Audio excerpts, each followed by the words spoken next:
My name is Joel Schisler, and I get to serve as the director of the Faculty Scholarship Center and the coordinator of these convocations for the coming year. I want to just welcome you to this one. Thanks for coming. It's a great opportunity for us to get together and find out what it means to be part of our mission statement at Concordia.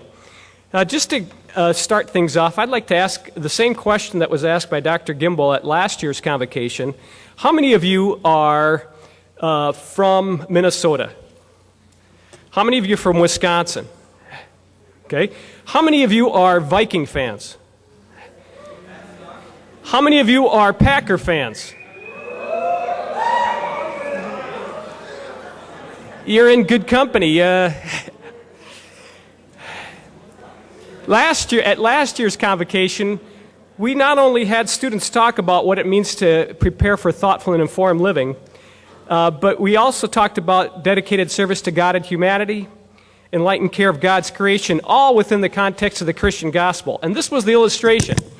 Even though we can be from different states, and we can all be here at Concordia and have differences of opinion about who to support on our football teams, we still operate in the same context. We operate in the context of the Christian gospel here at Concordia University, St. Paul. And that's just enlightening to me. At one of the opening services recently, President Reese announced the theme of the year, and he said, we can come from a variety of backgrounds, whether it's Buddhist or Christian, Hindu, whatever, we're all God's chosen people. And whether you're a Packer fan or a Viking fan, you disagree about that, you're part of God's chosen people. That's fantastic. That's what it means to me to be a part of the Christian gospel. What we're going to do is hear from you today, from our panelists, from President Reese, and find out what the mission statement means to you and how it gets lived out in our promise statement. But before I get started with that, I wanted to tell you just a little bit about, I want to make an announcement first. This coming Saturday, President Reese will be inaugurated, and there will be a lot of pomp and circumstance, but there will be a lot of fun as well. There's really some neat things happening. People will come from all over the state. Presidents from all over the state will come, and I hope that you can come too. This Saturday, very excited, the inauguration of our President Reese from 10 to 12. Let's first give him a hand for that in advance.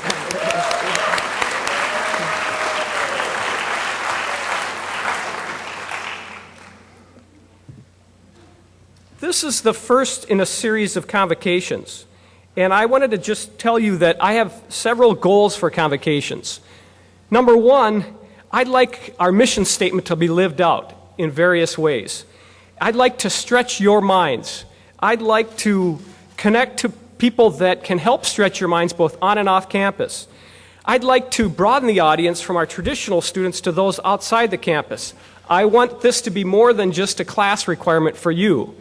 I'd like to be able to utilize technology. You'll see people, how many people are here from Dr. Harrer's class?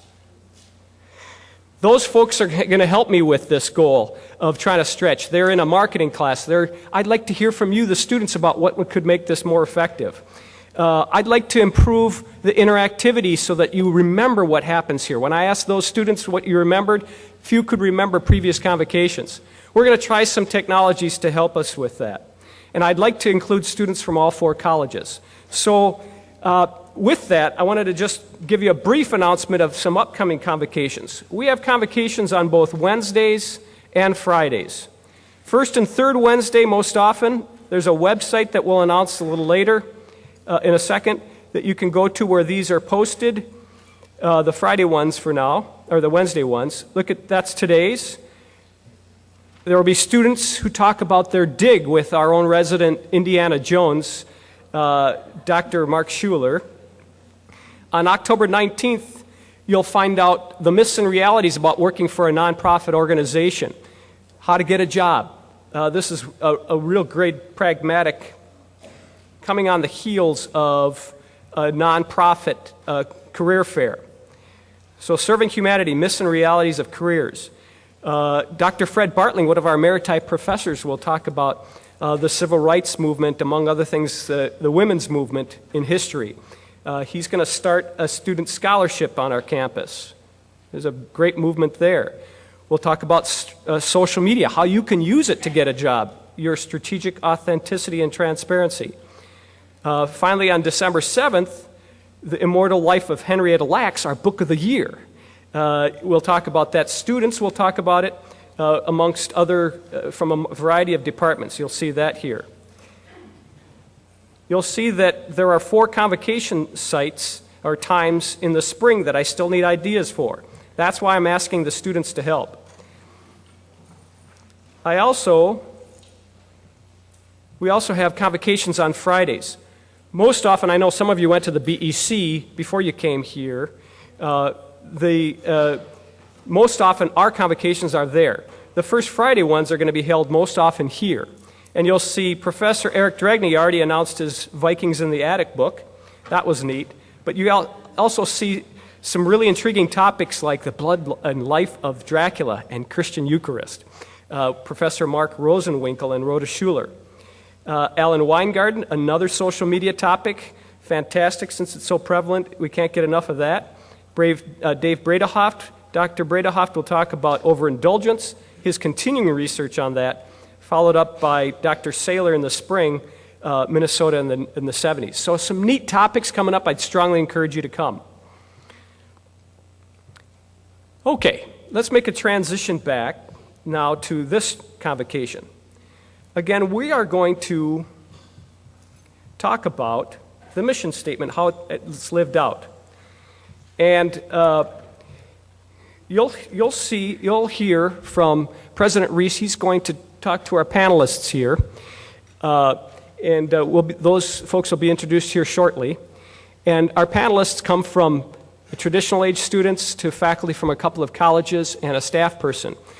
And to introduce them, President Reese will be facilitating a discussion about how the promise process worked out. They've been a part of that process. So first, let me introduce President Reese to you to get things started. He has an MDiv from Concordia St. Louis. He also has an MBA. He is working on his doctoral degree in higher education administration from the University of Minnesota. He's had a variety of backgrounds, including vice president here, a couple of stints back in Concordia. This is his 3rd stint at Concordia. He's been a pastor. He's worked at the LCMS Foundation as president, so he's been a great fundraiser, and he's going to bring that talent to Concordia. But what I like about President Reese is a number of things. First of all, he's passionate and pragmatic.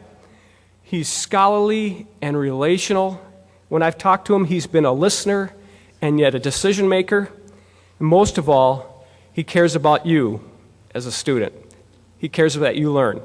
President Reese. Thank you, Dr. Schisler. We'll have a convocation where half the audience is forced to be here. That's really terrific. That hasn't been lost on me, so we'll try to keep it brisk and interesting to you. But the reason that many of you, especially first-year students, were required to be here is to at least get us a chance to talk about the mission statement of the university, which many people don't know. In fact, I just spoke to one of our graduates, and she told me that it wasn't until she was about a junior here that she began to recognize that there was a mission statement and what it really meant for the university and for her as a student. But let's just take a moment to read this mission statement together as long as we're all in the same room. The mission of Concordia University, a university of the Lutheran Church Missouri Synod, is to prepare students for thoughtful and informed living, for dedicated service to God and humanity, for enlightened care of God's creation, all within the context of the Christian gospel. And we're going to be talking about a number of those parts of the mission statement today, but I did want to say that though this university was founded and continues to be related to a specific denomination, the Lutheran Church Missouri Synod, I learned from our institutional researcher that there are 36 different denominations and religious faiths represented on our campus, and also about 40% of our students don't even report what religious denomination or faith they are part of. So we have a broad slice of humanity amongst our 2,800 students, and this is really one of the hallmarks of Concordia, is the welcoming and inclusive spirit. Well, in addition to the mission statement, we've been talking about this idea of promise. Maybe some of you have followed that. And we've been working on that for the last several months, and we'll continue to work on that until we are satisfied that we have a common understanding of the promise of an institution, of our university. And the promise can be talked about in several ways. The promise, first of all, begins with this question: what if you had 30 minutes to tell somebody about Concordia University? What would you say? We think that if all of us tried to do that, we would have a lot of different answers, because we really haven't taken time to define what are those consistent themes that make up the promise of Concordia. And that's why we're going through this Uncover Your Promise process. So what if you had those 30 minutes? I wonder what you would say. But perhaps even more challenging, what if you only had 3 minutes to tell somebody about Concordia? What would you choose to focus on? And that's really difficult because all of us have a slice of Concordia in our crosshairs, if you will. I mean, the faculty from our science department has a view of Concordia that is probably a little bit different than the faculty from the English or the theater department. And certainly those that are full-time faculty have a little different view of those that are part-time faculty or adjuncts. You who are freshman students have a different view of those who are seniors. And so there is a lot of would be a lot of variety in our stories just by nature. But what we're trying to do with this Uncover the Promise process is find consistent themes that seem to come up over and over again so that we can incorporate that into the Concordia story. We don't want to tell people things about ourselves that are not true. We also want to be able to advocate and to tell people the things that are our strengths. And that's really part of this promise process. What if you had 3 minutes to tell someone about Concordia? Another way of looking at a promise is embodied in these 4 questions that are on the screen right now. Who are you? What do you do? What's your promise? And can I trust you? Can I trust you to fulfill what you promised that you said you would do? This is real important, not only for you as an individual, but it's important for us as a university and every organization that you might be involved with, whether it's your church, your high school, your community, or a place where you work. Isn't it nice to know that you can find out what the promise is from someone? It's nice to know if you can find that promise, and then to know that you can trust that. And the person who's helped us with this Uncover the Promise process quite a bit, a man named Keith O'Gorick, likes to use certain illustrations. And one of those illustrations that he always brings up is the organization or the company Walmart. And if I were to ask you, particularly you students, what would you say is the promise of Walmart? Why do people go to Walmart? What do they count on finding there? Low prices, exactly. Well, I hear lots of other things, but I think low prices is probably the one that they're most familiar, or most known for. And when you walk in the door, you know that you're going to find a low price. Now, has anybody ever heard of the store Tiffany's? Ladies? Tiffany's? Tiffany sells jewelry. Is it low prices? No, it's not low prices at all. So when you walk into the door at the store Tiffany's, if they actually let you in there, and they always keep an eye on you when you're in there, you're going to know that they haven't promised low prices here, and I accept that. They promised high prices, they promised high quality, and it's only one thing, it's jewelry. High quality jewelry that's going to be very expensive. If you have to ask how much does it cost, you shouldn't be there. So the promise of an organization is really helpful, and we find out that very few organizations have a clear promise. That's really the fact. And it's even increasingly difficult as more and more organizations, and in our case universities, come into the field and make it an even more competitive industry. It's hard to distinguish yourself, what is the promise, and then to believe that that organization or that university will fulfill that, can I trust you? And so another 3 words that you may have heard me say in the last few months, and if not, good time to hear them now. Is your promise compelling? In other words, does it really mean something to me? Is it differentiating? Does it show how I'm different from other universities or other businesses or other churches? And is it true? Because it doesn't pay to make a promise if it's not true. So, for example, there are a lot of universities that are interested in talking about diversity on their campus. And it was interesting, a number of years ago, there was a university that sent out a brochure that showed pictures of Asian students. It showed pictures of African American students, Caucasian students, many different colors of students in the brochure. But students found that when they enrolled there weren't very many people in those categories. Most of the students were white on that campus. So it was compelling, but it wasn't necessarily true. And of course, this is where we're looking at Concordia to find out where are the things that really differentiate us as a university. Okay, I don't know how many of you had a chance, took some time to fill out the questionnaire that was on the website, but it was on the university website through the first week of September. And all of us, there were 25 people who were involved in the discovery team, the Promise Discovery team that met on Monday of this week. All of those people filled out this questionnaire. And there were a lot of different themes that came through, and I jotted a number of them down up here on the screen in front of you. It was repeatedly said that we are an urban campus. It was repeatedly observed that we are a multicultural campus. It was obviously observed that we're a small university. It was observed that we are affordable. It was also observed that we're not affordable.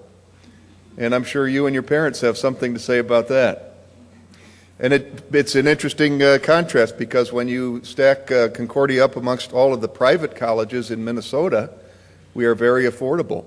And when you stack us up against even the public colleges and our average discount rate or our average financial aid award, we look affordable. But there are certainly some options that are more affordable.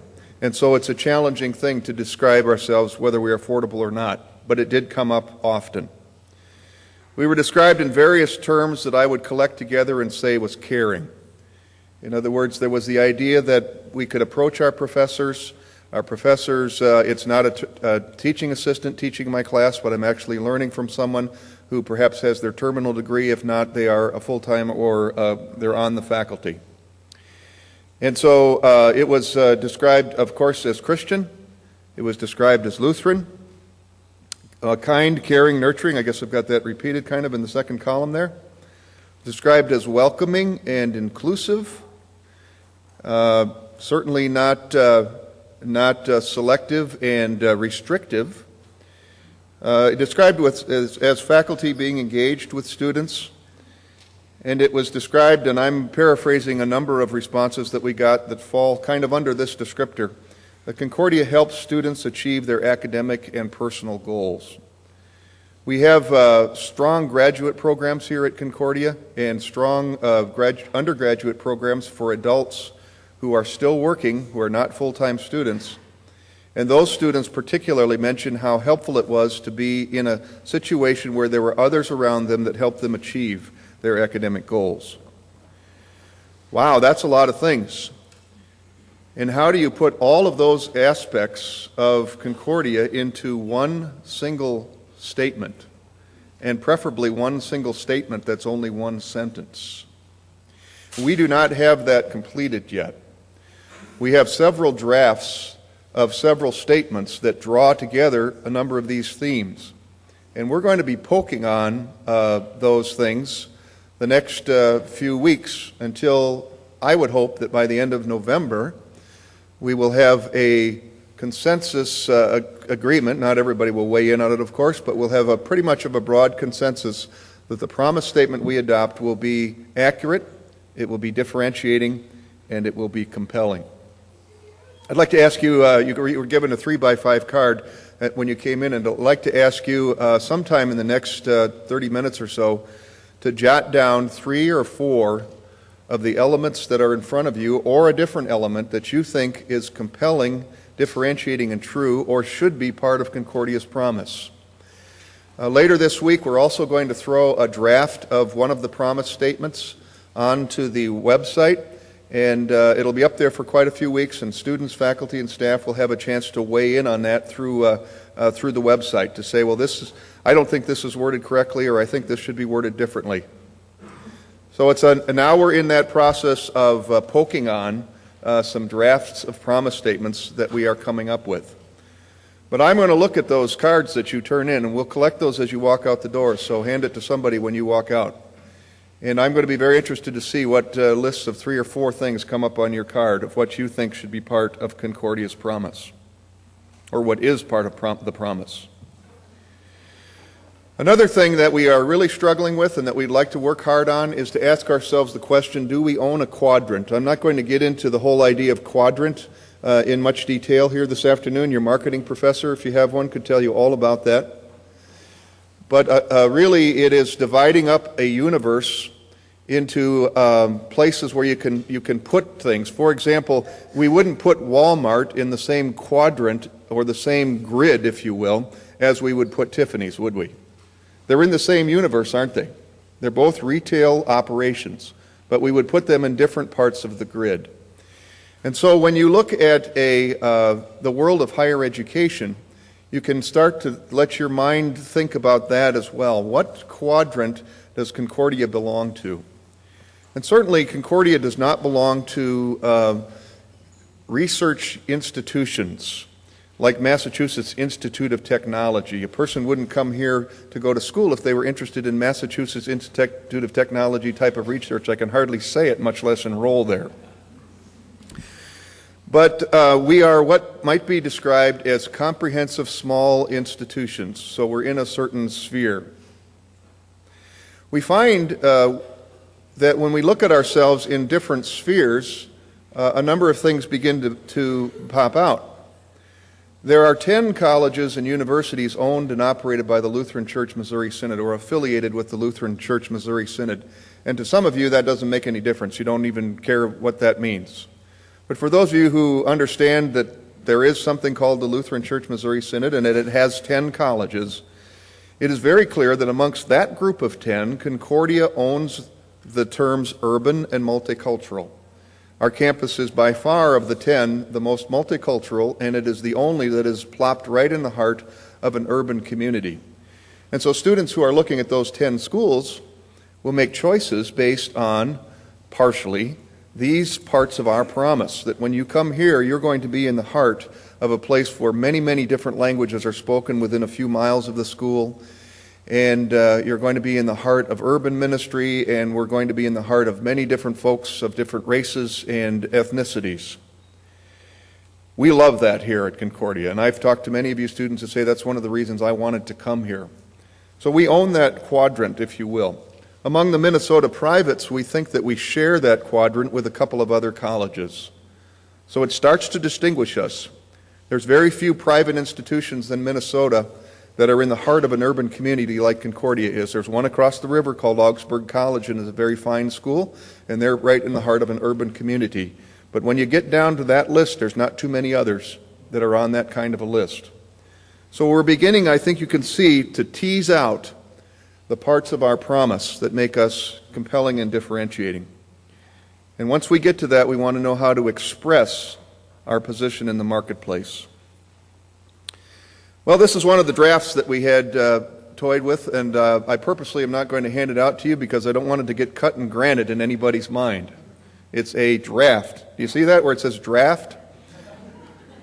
Did you notice that up there where it says draft?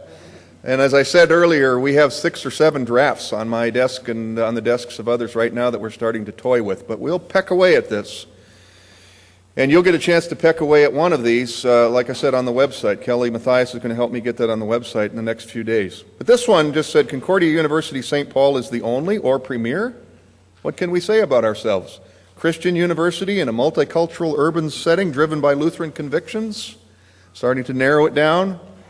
That empowers students to discover and pursue their purpose in life, career, and service in an increasingly diverse and urban world. So anyway, that's how this game works. Somebody has to have the courage to lay out a sentence, and then there are 500 critics that get to have their chance at shooting at it. And so that's what we're going to be doing in the next few weeks, is having our chance to shoot at it and get it to where it's really meaningful.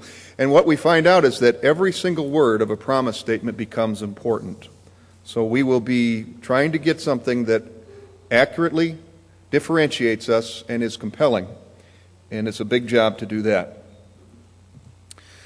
Well, amongst the 25 or 27 people that got into this room on Monday and worked on this process, there were four, a number from our campus, but four are here with us today. Leanne Bakke, Dr. Leanne Bakke from the Science Department, Dr. Bruce Corey from our College of Business and Organizational Leadership, Ms. Christian Schoen is the Director of Undergraduate Admission, and many of you may have met her through the admissions process, and then Kyle Sorkness, who is a student, and we had several of our current students that participated in this. And I'd like to have them react to a couple things, just to talk a little bit about how this process felt for them as we got together Wednesday. It was an intensive day, started at 8 o'clock and ended about 5 in the afternoon.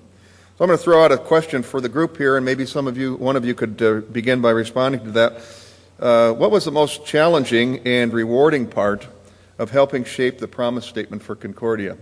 Kyle, you want to go first? Sure. Can everybody hear? Pull it right up to your head. There you go. Share. Okay. I think one of the most challenging things, like President Reese mentioned, it seems like everybody experiences a little different slice of Concordia. So to come up with a promise that we know will be true for every student who encounters Concordia, I think that was probably the most challenging piece for me. I think the most rewarding piece was maybe finding out what's differentiating about us. Because if we're not different than other people around, we might have to ask, are we worth existing if there's nothing different about us? So that was one of the most rewarding parts to me, is to see if there is a reason for Concordia to be here. There are things that we offer that other people don't. Thanks. Anybody else have some feelings on this? Leanne? What was challenging and rewarding for you? I think I would say the answer to both of those questions was the opportunity to take inventory. And what I mean by that is what I think is occurring here, the same as what he thinks is the same as what she thinks is the same as what he thinks. And so the process of taking that inventory and defining and articulating what is occurring and comparing that to what others think is occurring and what we want to be occurring was a really challenging and definitely rewarding. One thing to add to that I found very rewarding about the process was what's compelling about Concordia University. We had 25 people from all different perspectives, but there were a lot of similarities. We had alumni from 1950s, 1980s, the 2000s that all shared the same experiences at Concordia, and I found that really rewarding, that there were so many compelling things about the university that we could all share. Bruce, let me ask you another question. Do you see a distinction between this whole idea of promise and mission? What in your mind is the difference between promise and mission? I guess promise is something internal to the organization where I would describe it as like a shared understanding or a shared celebration of our core competencies. And mission provides the direction of where we want to go in the future. Okay. Did anybody else have thoughts on that, the difference between promise and mission?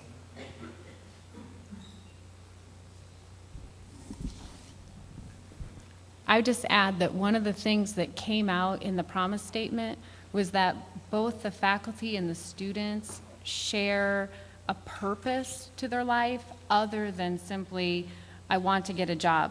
And students do want to get a job when they leave here, but that the Christian identity of our university, whether you use the word vocation or purpose or having an impact, that seemed to be a shared common goal or feeling shared between the faculty and the alumni and the students that came out and is reflected in the promise statement. One of our participants who was not Christian made an interesting comment, I thought, during the day, that even though he was not Christian, he valued the environment here because he could talk freely about faith at our university, and that was one of the reasons he chose to participate at Concordia. So it's a kind of a broadening of that whole idea of a faith-based institution. Many times when our consultant would talk about promise, he would say, A mission statement tells me what you do. A promise tells me what you're going to do for me. And that is one way that I often think about distinguishing between mission and promise, because many people are really not concerned about what you do unless it has something to do with me. And that's where, as you look at the promise language that we had up here before and that we will put on the website later, probably later today, we are going to be emphasizing what does it do for individuals, like students, like people who like to support Concordia with their gifts and so forth. So what is it that it does for me? Anything else that you guys have that's on your mind in regarding to promise? We're going to have a little Q&A toward the end of this, so if you have some questions for the panel or for me, we'd be happy to entertain those. The mission statement of Concordia, in contrast to our idea of promise, the mission statement as it is currently worded, and as we all read a few moments ago, has been around for quite some time. And I don't know, there must be some historians in this group that remember exactly when, but my recollection, it's in the late or mid to late 1980s that mission statement was drafted. And again, it's to prepare students for thoughtful and informed living, for dedicated service to God and humanity, and for the enlightened care of God's creation, all within the context of the Christian gospel. Each of these panelists this morning was asked to think about one specific segment of that mission statement and to reflect on how they have seen the mission of Concordia lived out in their time here on our campus. And so remember the first of those three key phrases in there, thoughtful and informed living, to prepare students for thoughtful and informed living. Dr. Corey, you had given some thought to this. What is your response to that idea of how you've seen the mission of thoughtful and informed living lived out at Concordia?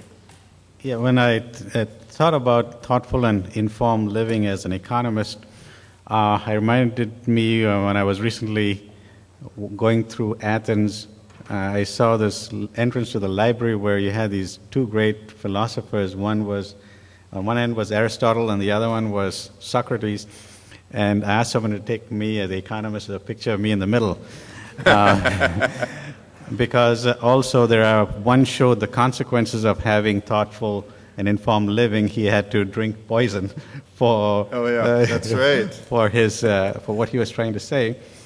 But I think coming back to the question that we are discussing, I think there are three big questions each of us need to wrestle with, and if we don't, somewhere down the line, when in a midlife crisis, when we are banging our heads against the wall, these questions will come to haunt us for an answer. And now in an academic session, in an academic environment, if we search for these answers, we'll have a better chance of moving ahead. So these three questions are: first, who am I? And that's a journey into your self-discovery. The second one is, what is this world about? And this is the intellectual journey to understand the world and its elements. And the third question is, what am I going to do about it? And this is finding our place in the world. Now, in a university setting like Concordia, which is very unique, we have a fourth question. And I think this is what distinguishes us between the University of Minnesota and us. Because we are in the Christian tradition, we are asked to respond to a question that Jesus posed to his disciples. You know, these people who were very close to him for many years, he turned around to them and asked them the question, who do you say I am? And the thinking about that question will help us gain clarity on these other three questions. So in Concordia, in our academic environment, we tend to focus on the second question, what is this world all about? So in our general education courses that you take, we set the foundations of our framework for learning, that's what we call it. And upon that, we build up the specializations and the majors and all the other kinds of focus that we might have. And Concordia provides us resources to answer these other three questions, whether it's in the form of a chapel or student services or support services. And it also provides us with some resources to answer the fourth question, in an academic way through the general education classes on religion to our daily reminder of chapel to find our spiritual center. So what I guess is our approach to answering this, the thoughtful and informed living, is to find your inner self and your calling by listening to that voice, and in turn that'll give you insights into the other major questions that you have to respond. And I think that's the biggest challenge today, because we have a lot of decisions that are being made, or people making the decisions that are not based on a thoughtful and an academic and a serious way. And as a result, as you can see in the public discourse on what policy we have to do about the economy, we are not focusing on some of the core issues. Kind of thinking short term, aren't we? A lot of short term thinking going on when decisions are made. There's a lot of going on about in our world today about the idea of being green and the green revolution and care for God's creation. But actually, in many respects, the community of faith has been ahead of that for a long time. Kyle Sorkness and Christian Schoen were going to talk a little bit about their views of the mission statement of the enlightened care of God's creation and how that's lived out at Concordia. Well, so I think when we hear God's creation, one of the first things we think about is sort of the natural environment. And I think that's true that Concordia cares about that. I could give examples of service trips that are focused on that kind of thing, the service day, the student senate's been working on recycling programs, I mean, that sort of thing. But I think this becomes, for me, even more meaningful when we expand God's creation, when we realize that we are all a part of God's creation. And so that there's an emphasis on care for each other. I think the small campus allows us as students to better care for each other. I think we can develop strong relationships. I also think that affects the faculty-student relationships. I think President Reese mentioned how that was something that just came up over and over again during this focus group, was that the relationships were a big part of what made people's academic experience here successful, that they felt like they could communicate with their professors one-on-one, and like the professors cared about them, and that they had value. And I would connect that here to a value as being a part of God's creation, or like our theme for the year says, being God's people. I know for me that's also meant that we've talked about one of the things that's differentiating about Concordia is, of course, the Christian component. And so part of that care that I've experienced has been the spiritual care, too, that I've had professors concerned not just with my academic progress or even maybe some of my physical or social health or those kinds of things, but also my spiritual well-being and whether I've heard the gospel. And I think that's been a really big thing that's impacted me here. And I think that's the greatest care that any one of us could receive is that Concordia provides, is hopefully reaching students with the gospel. Kristen, anything to add to that? Well, I think, Kyle, you did a great job summing it up. And when thinking about creation, I thought about the same exact things, thinking about the human creation and caring about each other as children of God, and taking that here on campus, as Kyle talked about relationships with faculty, students, and staff, but also the people that we interact with in the community, the way that we treat people outside of the Concordia community as part of God's creation. Thank you. And then, Leanne, you were going to share a few reflections on all of this, the mission statement, all being carried out in the context of the Christian gospel. What does that mean for you? Okay, well, as a biology faculty, it turns out that science is pretty controversial, much more controversial than I could have ever anticipated.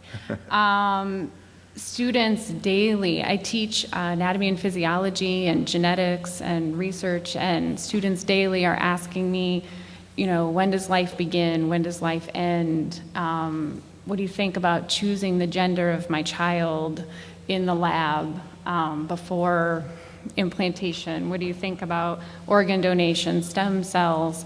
And in a Christian community, there's an entirely different element to that debate that would be occurring, like you said, on a campus where a person's faith did not enter into the debate. So we address these topics pretty head-on and try and be respectful and really engage students in the conversation, in the dialogue, because many of these issues are not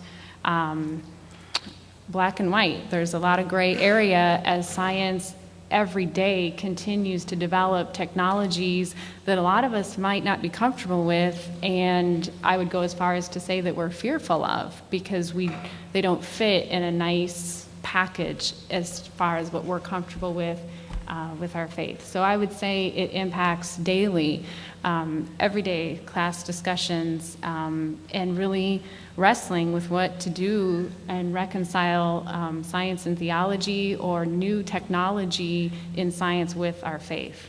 Certainly puts a different dimension, an added dimension, doesn't it, to that whole conversation. And I think if you haven't read the book of the year, you want to try and fit that in, the Immortal Life of Henrietta Lacks, who that really has a lot of dimensions to that book in the whole realm of both science, theology, philosophy, and just general care for humanity. We are going to, as we kind of draw things together here, we're going to share a video that is entitled Service to God and Humanity, I guess, Kelly, is that right? And so this really will be, I think, an interest. I'm looking forward to seeing this. I haven't seen it yet. To draw together some of these streams of thought. You guys are going to have to join me in the front row. All right, thanks for being here today. My name's Kelly Mathias. I work as the call center director here on campus. All right, freshmen, impress me. What does call center stand for? Yes, well, I don't know if you can tell if it was a first-year student, but Community Action Leadership and Learning Center. And I'm here today to kind of showcase for you guys that community action part. And for this section of the mission statement, we covered the other three sections. We're talking about our calling as a university to serve God and humanity. Obviously, service to God and humanity is a very broad topic, and there are literally hundreds of different ways to serve others, both in what we consider conventional ways, types of direct service, and non-conventional ways. In order to illustrate this, I thought who better to showcase the many ways CSP is able to serve than to ask a random sampling of our student body three things. What does service to God and humanity mean to you? What are various methods of service on our campus? And to give us specific examples of how people are serving through programs here at CSP.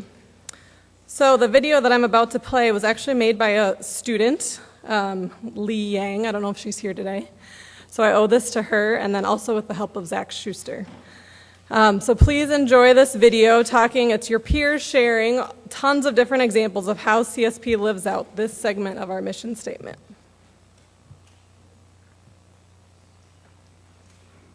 To God and humanity means to me just really when you meet other people and you interact with people on a daily basis, just really trying to treat them the best way possible. If humanity is God, so basically helping people out, you know. Service is using your strengths to help other people. Aiding and supporting people who ask for your help. Just doing what people need done, whether it's a favor or it's a deed, whether it's big or small, somebody actually do something you do. I believe serving God means doing whatever He asks you to do, whether that's little things or whether that's big things like going overseas and serving people.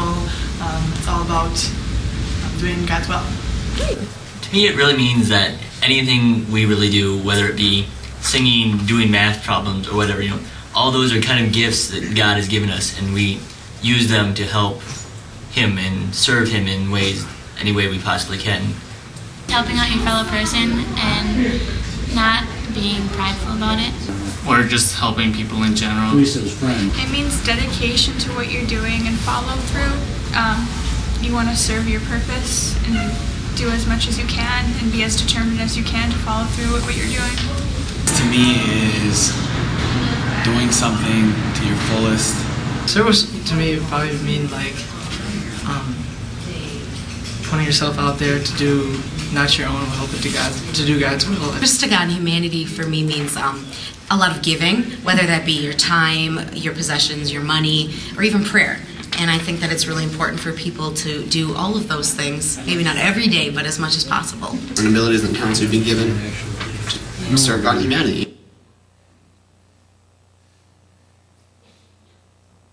Came to CSP, it was kind of evident that that's just kind of the lifestyle of everybody here. I mean, even if they're not really Christian, it kind of is, it's like a bug that you catch. You know? They train us in classes and clubs and other such things. See it in the service trips that the students go on, and a lot of the volunteer opportunities that we have open to our students. CSP really does a great job of providing us with our tools. In a sense, if you're a blacksmith, you're gonna have a hammer. You need that hammer, and they're really great at providing those tools that we use to really go out and spread the word, use our knowledge, use our tools to help everyone. It's a very diverse population, so it encompasses all of humanity. Spreads the wealth around. See service around the Concordia campus and little things like people saying hi in the hallways and just being friendly even if you don't know them. Professors, asking how your day was. People who work here. I think everyone here just has a good attitude and it is a good example to serve Christ.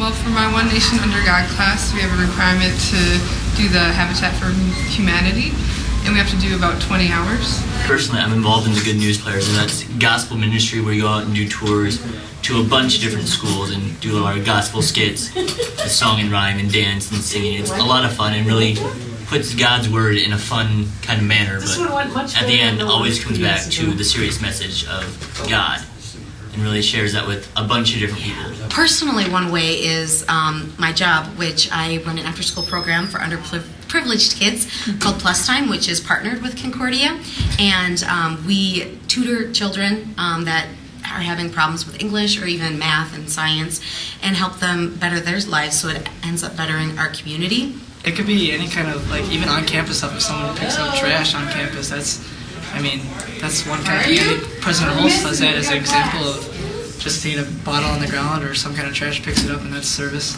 I have been involved with different organizations that serve the Hispanic community, and one of them is like an after-school program, so I get to help kids and speak Spanish. Spring, I was involved with the call center. I went to New Orleans and helped with some of the people down there. Service trips, and that was kind of it. That helped me really see, because they're not mission trips. We're not pushing any influence of God on anyone. Just kind of had a group of kids come in and just kind of gave them like an hour and a half kind of little show in a way, where we had different stations and we had fun games and things like that. We had a couple science projects that was fun for them to see, and just kind of showed them kind of an overall thing of kind of a lot of the things that we learned here in Concordia. I actually went on the Mud and Gut trip that was to Iowa, so that would be my freshman year, I think. And after the big flood that hit Cedar Rapids, we went down there and we were helping people kind of like gut out their houses, get all the mud and stuff out, and get all the rotting wood out. And so that is one of the many tangible trips that I've been. Prism's ministry, the youth ministry club on campus, and we go to churches and do a lock-in for the youth group and other such activities that are involved in lock-ins. That's why you serve the kids and God, because certain people are serving God. The flood, there was a lot of flooding up in northern Minnesota, and the whole football team went and helped with that. That was a good example of serving in how our community can better help a big cause.